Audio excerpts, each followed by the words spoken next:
Hello friends, welcome to your next page. இந்த வீடியோவில் பார்த்தீங்கன்னா இந்தியா vs இங்கிலாந்தோடைய 4th டெஸ்ட்டை பற்றி தான் நம்ம முழுக்க பேச போகிறோங்க. இந்தியா vs இங்கிலாந்தோடைய 4th டெஸ்ட்டை பற்றி பேசுவதற்கு எக்கச்சக்கமான சுவாரஸ்யமான விஷயங்கள்லாம் நிறையாவே இருக்குது. வாங்க நம்ம ஒன் பை ஒன்னாக ஆரம்பிக்கலாம். முதல் விஷயம், நான் கண்டிப்பாக எதை பற்றி பேசுவேன் அப்படிங்கிறது உங்கள் எல்லாருக்குமே தெரிஞ்சிருக்கும்.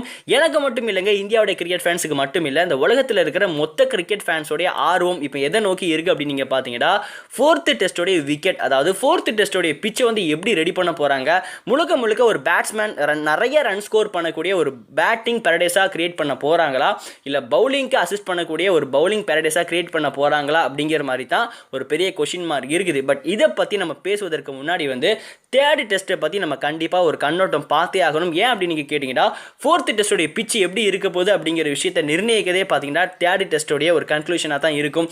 ஏன் அப்படின்னு நீங்கள் கேட்டிங்கன்னா நம்ம எல்லாருக்குமே தெரியும், தேர்ட் டெஸ்ட் வந்து ஒரு பிங்க் பால் டெஸ்ட்டாக இருந்துச்சு, டே அண்ட் நைட்டாக டெஸ்ட்டாக இருந்துச்சு. இந்த டே அண்ட் நைட் டெஸ்ட்டை பொறுத்த மட்டும் பார்த்தீங்கன்னா, அதுலேயும் பிங்க் பால் பொறுத்த மட்டும் பார்த்தீங்கன்னா, பிங்க் பால் இது வரைக்கும் நடந்து முடிந்த மேட்சஸை வச்சு பார்க்கும்போது பிங்க் பால் அப்படிங்கிற ஒரு விஷயம் வந்து ஃபுல் அண்ட் ஃபுல் வந்து ஃபாஸ்ட் பவுலருக்கு சப்போர்ட் பண்ணக்கூடிய ஒரு பாலாக தான் இருக்கும். ஃபாஸ்ட் பவுலர்ஸ் வந்து நிறையா ஸ்விங் பண்ணுவாங்க, அதன் மூலமாக வந்து எக்கச்சக்க விக்கெட்ஸை எடுப்பாங்க அப்படிங்கிற மாதிரி தான் எல்லாருமே எதிர்பார்த்து இருந்தோம்.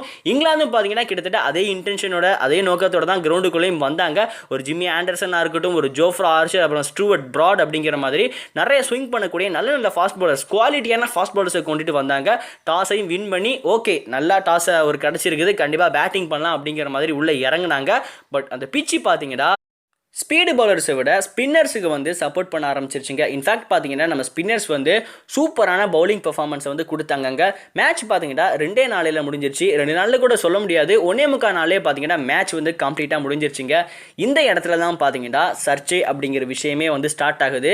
இங்கிலாந்துடைய கிரிக்கெட் பிளேயர்ஸ்லேருந்து இங்கிலாந்துடைய ஃபார்மர் கிரிக்கெட்டர்ஸ் வரைக்கும் பார்த்தீங்கன்னா எல்லாருமே காமனாக சொன்ன ஒரு விஷயம் வந்து இந்த விக்கெட் வந்து டெஸ்ட் கிரிக்கெட் விளையாடுவதற்கு தகுதியான ஒரு விக்கெட், ஒரு பிச்சு கிடையாது, இந்த பிச்சில் ஏதோ இருக்குதுப்பா அப்படிங்கிற விஷயத்திலிருந்து நிறைய விஷயத்தை வந்து சொல்ல ஆரம்பிச்சிட்டாங்க.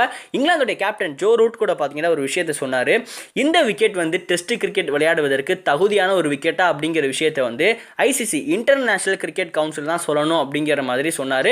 பட் இது வரைக்கும் பார்த்தீங்கன்னா ஐசிசி வந்து எந்த ஒரு விஷயத்தையுமே அஃபிஷியலாக வந்து சொல்லலைங்க. இந்த பிச்சு வந்து ஒஸ்டான பிச் அப்படிங்கிற மாதிரியோ எந்த ஒரு விஷயத்தையுமே சொல்லலை.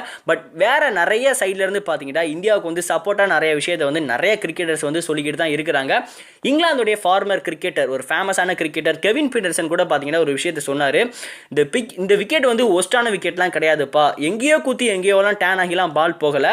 கிட்டத்தட்ட இந்த மேட்ச்சில் பார்த்தீங்கன்னா ஓவராலாக வந்து 30 விக்கெட் விழுந்திருக்குது. இந்த 30 விக்கெட்டில் கிட்டத்தட்ட 21 விக்கெட் பார்த்தீங்கன்னா ஸ்ட்ரைட்டாக வந்த பாலுக்கு தான் அவுட் ஆகிருக்கிறாங்க. அப்படி இருக்கும்போது பேட்ஸ்மேனுடைய டிஃபென்ஸ்லாம் பிரச்சனை இருக்குதே தவிர விக்கெட்டில் எந்த ஒரு பிரச்சனையும் இல்லை அப்படிங்கிற மாதிரி கெவின் பீட்டர்சன் சொல்லியிருக்கிறாரு. அப்புறம் நேத்தன் லயன், அதாவது ஆஸ்திரேலியாவுடைய ஆஃப் ஸ்பின்னர், அவர் பார்த்தீங்கன்னா ஒரு விஷயம், ஒரு நியாயமான ஒரு வேலிடான ஒரு கொஸ்டின் கேட்டிருக்கிறாருங்க. இதே ஒரு ஃபாஸ்ட் பவுலிங் விக்கெட்டில், ஒரு ஆஸ்திரேலியா மாதிரி ஒரு விக்கெட்டில் 36 ரன்னு கூட இந்தியா ஆல் அவுட் ஆனாங்க. ஸோ இந்த மாதிரி ஃபாஸ்ட் பவுலிங் விக்கெட்டில் வந்து 36க்கோ 42க்கோ பிளேயர்ஸ் எல்லாருமே அவுட் ஆனால் அப்போ யாருமே எந்த ஒரு கொஷினுமே கேட்குறது கிடையாது. அதே ஒரு ஸ்பின்னுக்கு சப்போர்ட்டான ஒரு விக்கெட்டில் வந்து ஸ்பின்னர்ஸ் வந்து ஒரு 90 ரன்னுக்கோ 80 ரன்னுக்கோ டீம் ஆல் அவுட் ஆகுனா அப்போ மட்டும் ஏன் கொஷின் கேட்குறீங்க அப்படிங்கிற மாதிரி நேத்தன் லயன் பார்த்தீங்கன்னா ஒரு வேலிடான ஒரு கொஷின் கேட்டிருக்கிறாரு. நம்ம ரவி அஸ்வின் பார்த்தீங்கன்னா ரவி அஸ்வின் இன்டர்வியூ கொடுத்துக்கிட்டு இருக்கும்போது ஒரு பிரிட்டிஷ் ஒரு மீடியாக்காரங்க வந்து ஒரு கொஷின் கேட்டாங்க, அதாவது இந்த மொட்டேரா ஸ்டேடியத்தில் இருக்கக்கூடிய பிச்சு வந்து விக்கெட் வந்து டெஸ்ட் மேட்சுக்கு வந்து ஒரு நல்ல பிச்சு அப்படின்னு கேட்டபோது அஸ்வின் ஒரு வேலிடான ஒரு கொஷின் கேட்டார். ஓகே, இந்த பிச்சு வந்து ஒரு நல்ல பிச்சு இல்லைண்டா, ஓகே பிச்சு எப்படி இருக்கணும் அப்படிங்கிற விஷயத்தை வந்து நீங்களே சொல்லுங்களேன் அப்படிங்கிற மாதிரி ஒரு வேலிடான கொஷின் கூட கேட்டார். ஃபைனலாக பார்த்தீங்கன்னா நம்மளே ஒரு காமனான ஒரு திங்கிங் பண்ணி பார்ப்போமே, ஒரு ஃபாஸ்ட் பவுலர் வந்து நல்லா போட்டு விக்கெட் எடுத்தாங்க அப்படின்னா நம்ம வந்து அவங்களை அக்ரி பண்ணுறோம், அவங்களை வந்து ரெகக்னைஸ் பண்ணுறோம். பட் அதே ஒரு ஸ்பின்னர்ஸ் வந்து பவுலிங் போட்டு நல்லா பெர்ஃபார்மன்ஸ் கொடுத்து விக்கெட் எடுத்தாங்க அப்படின்னா நம்ம ஏன் அவங்கள வந்து ரெகக்னைஸ் பண்ண வந்து மறுக்கணும், நம்ம ஏன் அந்த இடத்துல ஒரு டவுட் வருது அப்படிங்கிற மாதிரி என்னுடைய ஒரு காமனான ஒரு கொஸ்டினுங்க. உங்களுடைய ஒப்பீனியன் என்ன அப்படிங்கிற விஷயத்தை வந்து நீங்கள் கமெண்ட் லீவ் பண்ணுங்கள். ஸோ நம்ம 4th டெஸ்ட்டுடைய விக்கெட்டுக்கு வருவாங்க. இது வரைக்கும் கிடைச்ச இன்ஃபர்மேஷன், அதாவது பிசிசிஐயோடைய சீனியர் ஆஃபீஸர் பார்த்தீங்கன்னா பிடிஐ, அதாவது பிரஸ் ட்ரஸ்ட் ஆஃப் இந்தியா அப்படின்னு சொல்லப்படக்கூடிய இந்த பிரஸ் ஏஜென்சிக்கு வந்து ஒரு ரிப்போர்ட் கொடுத்துருக்காங்க. என்ன சொல்லியிருக்கிறாங்க அப்படின்னு நீங்கள் பார்த்தீங்கன்னா 4th டெஸ்டோடைய விக்கெட் வந்து கண்டிப்பாக முழுக்க ஒரு பேட்டிங் பேரடைஸாக தான் இருக்க போது, நிறைய ரன் ஸ்கோர் பண்ணுற மாதிரி ஒரு பயங்கரமான ரன் கான்டெஸ்ட் வர்ற மாதிரியான ஒரு விக்கெட்டை தான் நாங்கள் கொடுக்க போகிறோம் அப்படிங்கிற விஷயத்தை சொல்லியிருக்கிறாங்க. அது மட்டும் இல்லாமல் இந்த மேட்ச் 4th டெஸ்ட் பார்த்தீங்கன்னா கண்டிப்பாக 5 நாளைக்கு போகுவதற்கான சான்சஸ் வந்து நிறையாவே இருக்குது அப்படிங்கிற விஷயத்தையும் சொல்லியிருக்கிறாங்க. பட் உங்களுடைய ஒப்பீனியன் என்ன நடக்க போகுது அப்படிங்கிற விஷயத்தை நீங்கள் கமெண்ட்டில் லீவ் பண்ணுங்கள். ஃபைனலாக வந்து பிளேயிங் லெவனை மட்டும் பார்த்துட்டு நம்ம இந்த வீடியோ முடிச்சுக்கலாம். டாப் ஆர்டர், மிடில் ஆர்டர், பேட்டிங்கை பொறுத்த வரைக்கும் பார்த்தீங்கன்னா இந்தியா வந்து எந்த ஒரு கொலாப்ஸும் கண்டிப்பாக பண்ணவே மாட்டாங்க. பவுலிங்கை பொறுத்த முடியும் பும்ரா மட்டும் பார்த்தீங்கன்னா ஏதோ ஒரு பெர்சனல் ரீசனுக்காக வந்து 4th டெஸ்ட்லேருந்து விடுவிக்கப்பட்டிருக்கிறாரு. பட் அவருக்கு பதிலாக வந்து முகமது சிராஜ் வந்து ரீப்ளேஸ் பண்ணுறதுக்கான சான்சஸ் வந்து நிறையவே இருக்குதுங்க. கண்டிப்பாக உமேஷ் யாதவும் இருக்கிறாரு. பட் யாருக்கு இந்தியா போவாங்க அப்படிங்கிற விஷயம் கொஞ்சம் டவுட்டாக தான் இருக்குது.